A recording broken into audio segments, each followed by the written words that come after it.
at sigma x prime, because Yeah. okay. I think I understand your question. All right. We're trying to cover a wide range of possibilities. Okay. Do objects have dispositions? Uh-huh. Or do physical systems have, or substances? Uh-huh. So we're trying to sort of account for that range of things. Our preferred way of putting it would be physical systems, especially when you apply it. Identify the system. Mm-hmm. And so that, I think, would help us address your issue. For example, if you have this $2,000, $10,000 beautiful Chinese vase and it shatters, we might say, oh, the vase is shattered, but the vase is gone. Mm-hmm. Right? That's Right, strong so enough. that's what Yeah. you're kind of saying. Yeah.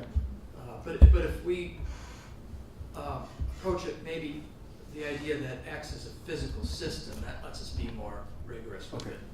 But we're just trying to account for the even colloquialisms when we talk about objects having dispositions.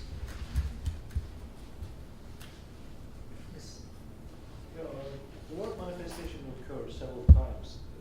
It seems to be playing a central role in the whole doctrine of dualism. What do you mean by that exactly? Can you elaborate on that? What is manifestation? What do you mean by God's manifestation? We were talking about dispositions being manifested. Yeah. And- Can you unpack the word manifestation? Okay, so the vase is fragile. Okay, let's say I have this vase. You know it's fragile, Yeah. and if I hand it to you, and if you drop it, it's going to cost you $10,000. You're going to be really, really careful. I mean, you're acting as though it's fragile, and you definitely don't want it to manifest fragility. We don't want nuclear reactors to manifest their dispositions. So, Does that have any theological content? So, yeah, all we're saying is that the event that's associated with the manifestation of any disposition just is God's acting. It's conferring of existence based on disposition. So yeah, it does have a it is purely theological. And also, I must say, I found this very intriguing. Oh, thank you. Thank you. Thank you. And if we might add, we discovered a parallel that you brought up this morning. You used Ibn Arabi. You used the term God's creating as imagining. Imagination. We think that is a very powerful, helpful way of looking at that. That when a human being imagines a scenario, imagine yourself on the beach right now sipping the finest lemonade. Yeah. You're imagining a scenario. The scenario has some sort of existence. It exists just as you think of it. It depends entirely on you. And since no aspect of an intentional object is identical to the consciousness for which it's intentional, then you rule out pantheism. It cannot be pantheism. On the imagining analogy, we think that is the best way to look at it. Yeah. Can I step on? Then, if you see this as a form of vocationalism, it seems to be as Yeah. such, then, but vocationalism comes with as a package and with its problems as well. And how do you want to deal with the question of free will side? Well, my historical theology professor says there's no problem-free theology. You just pick the one whose problems you're most comfortable with. So, do you want to take that one, Walter? The way we've approached that is taking some cues from experiments by Benjamin LeVay. If anybody's familiar with that. He was a neuroscientist that did work on free will. So he has all his experimental subjects were wired, and whenever you want to, raise your hand. So you raise your hand, it's a paradigm of a libertarian free action. So building on that, in short, we posit that it's at least not contradictory to think of agents as somehow centers of a power to form proximal intentions.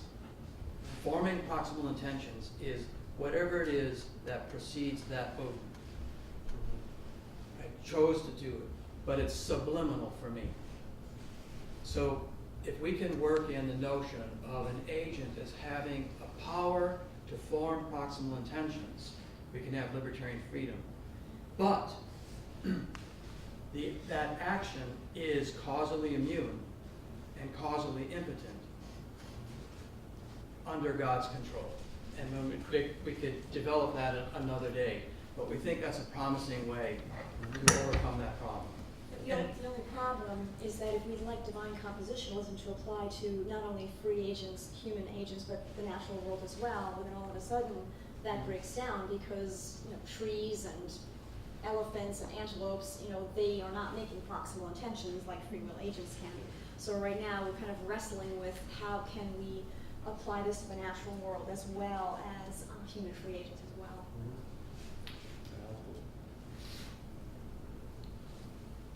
Yeah, that's Yes, I have a question for the first presenter. I didn't quite get one suggestion. I maybe could articulate more. So you talked about the possibility of the created object acting on God. I didn't get how that would work. Now your suggestion was, couldn't God make it a law that if someone prays, God will act in a certain way? But I don't see how that's the creature acting, being more than an occasional cause. Because the efficacy is due entirely to God's acting on this general volition, right? That's such that when this is in that state, God will do something. But that's not the creature actually acting on God, is it? Yeah, so that's a good question. That's something I guess I want to explore.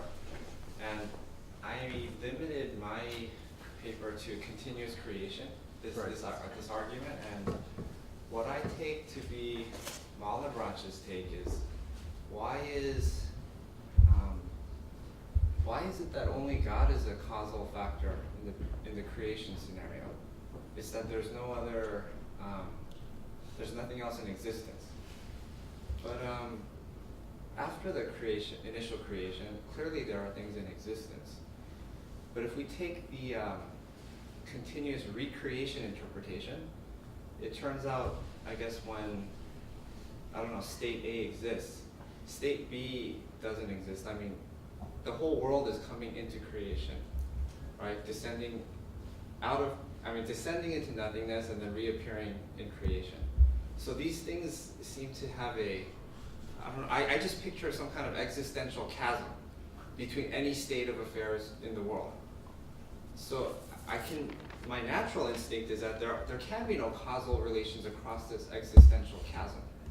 But because this state of the world exists for a moment and God continues to exist throughout all of these things, then this has a potential to be a causal factor in God. But I'm not seeing how that works because, there's one problem. God's not passive in anything, right? So there's a traditional conception on which God is pure act, and pure act can't be acted on. So that would rule it out. But even if we set that aside, it's looking like, on your example, God's doing all the work. That is, God's bringing it about by decreeing that if you're in that state, God will do this. The creature isn't doing anything. He isn't acting on God, just serving as the occasion for God to act, given that he's made certain commitments. So I'm still not seeing a case where that's a creature acting on God. I think he's not defending a position, but asking why occasionalists claim that God is the sole cause. Isn't it the case? Yeah, I don't see any reason why that eliminates creaturely causation. You're right. You can give an analysis of God and say that, I don't know how you phrase it. He has no passive nature. Right. He can't be Pure acted act. upon. Yeah. Then of course this is ruled out from the start. Right. Daniel, are you familiar with the work of Howard Van Til? He is a theologian and a physicist, and what he has proposed is that he is a theistic evolutionist and also a process theologian, And so in his worldview, God is changing along with the creation as time proceeds forward. And that God has given the creation these creaturely capabilities to be able to change.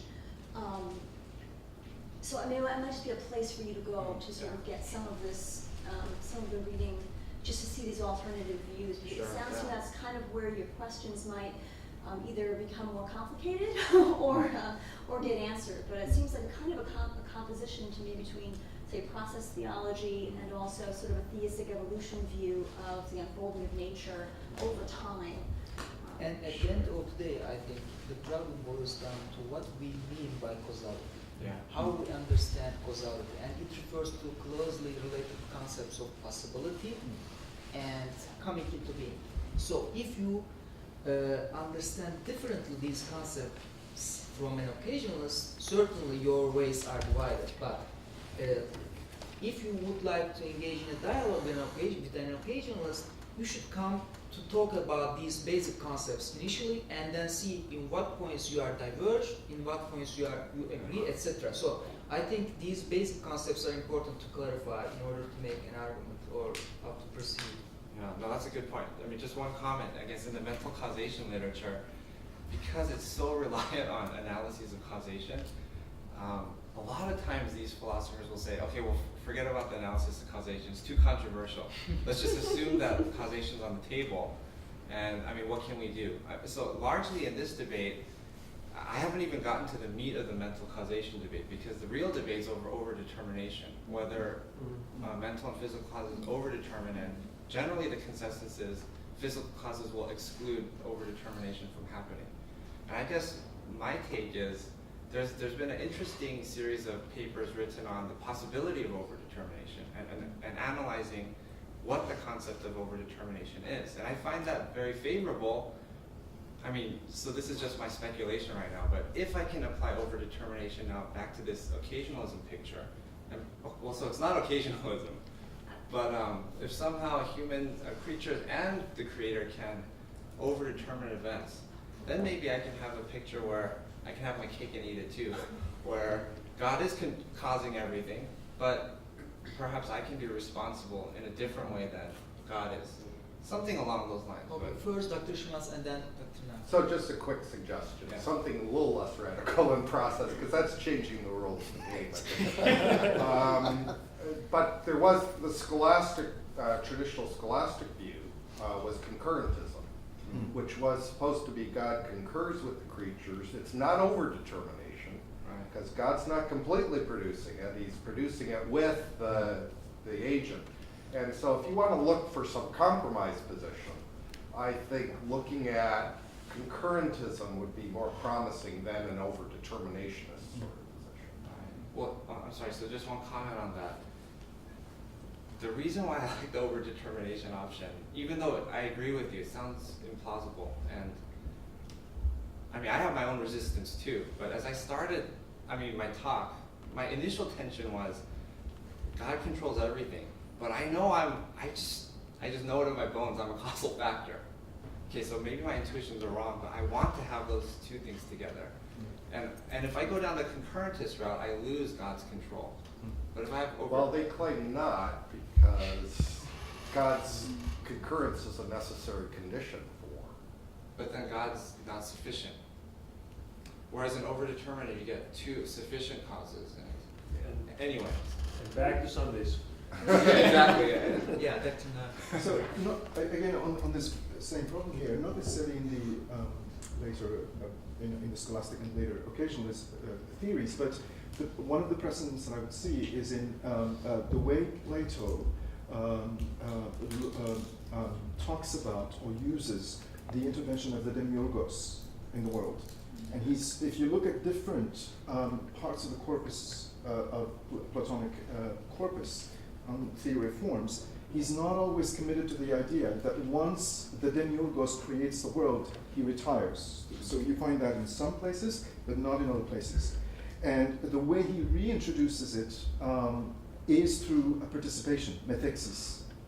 So methexis is, again, it's not causation, or he doesn't use the terms causations in those places. But medexis is that form of somehow the demiurgos coming back and this sort of kind of participatory between creatures and the demiurgos in accounting for the changes in the world that happen later on. So that's one place I think also that is where you might find something to this effect.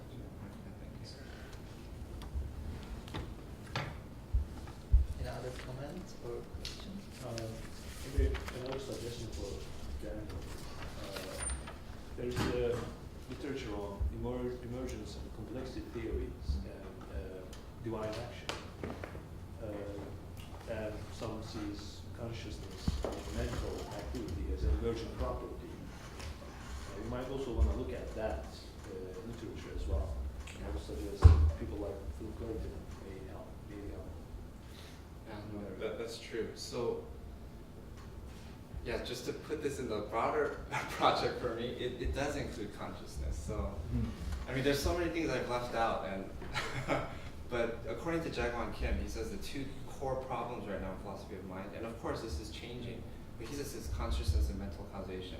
And these two issues keep tugging against each other because consciousness is traditionally used for dualistic ideas or non-reductive positions, and then causation is always used for reductive positions. And his question is how do you reconcile the two? And of course, I find that to be the same, or not the same, but a similar tension to this whole, how does God's action fit with human action? It's like you want both, but you can't seem to have it. So I do interact with the emergentist literature in other places, but yeah, thank you. Okay, thank you very much. So let's have 10-minute break and we will come back here for the last closing remarks.